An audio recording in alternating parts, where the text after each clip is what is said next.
અને આગળ વાત કરીએ તો રાજકોટમાં પત્ની ઉપર પતિએ આક્ષેપ લગાવ્યા છે। પત્ની પીડિત પતિએ ગંભીર આક્ષેપ લગાવ્યા છે। અગાઉ પણ યુવતીએ લગ્ન કર્યાનો પતિનો આક્ષેપ છે।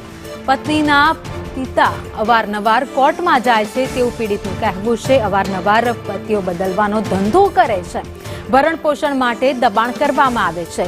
તો રાજકોટમાં પત્ની પીડિત પતિ હવે મીડિયા સામે આવ્યા છે અને તેમનું કહેવું છે કે મારી ઉપર મારા પત્નીએ ભરણ પોષણનો કેસ કર્યો છે। મારી પત્નીનો હું બીજો પતિ છું। તેણે ભરણ પોષણ અને પૈસા લેવા માટે અત્યાર સુધીમાં આવા અનેક કાવતરા કર્યા છે।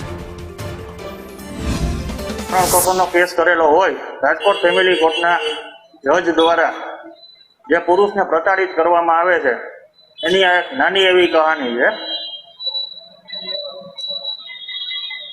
કોર્ટે અમારી કોઈ પણ વાત મંજૂર રાખ્યા વગર ભરણ પોષણનો વચગાળાનો હુકમ કરેલો છે અને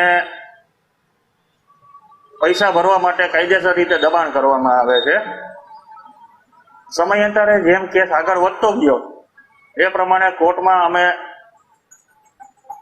મારા પત્નીના પિતા દ્વારા વારંવાર અવારનવાર પુરુષોને પ્રતાડિત કરવા માટે કોર્ટમાં ઢસડી જવામાં આવે છે અને તેમની દીકરીઓ પુરુષ બદલાવાનો કાયદેસરનો ધંધો કરે છે એ જાહેર કર્યું છતાં કોર્ટે અમારી વાત માન્ય રાખી નહીં। ત્યારબાદ મારી પત્નીને કોર્ટમાં ગૃહિણી એવું દર્શાવી અને પોતે નોકરી કરે છે તે વાત કોર્ટમાં અમે રજૂ કરી છતાં પણ કોર્ટે અમારી વાત મંજૂર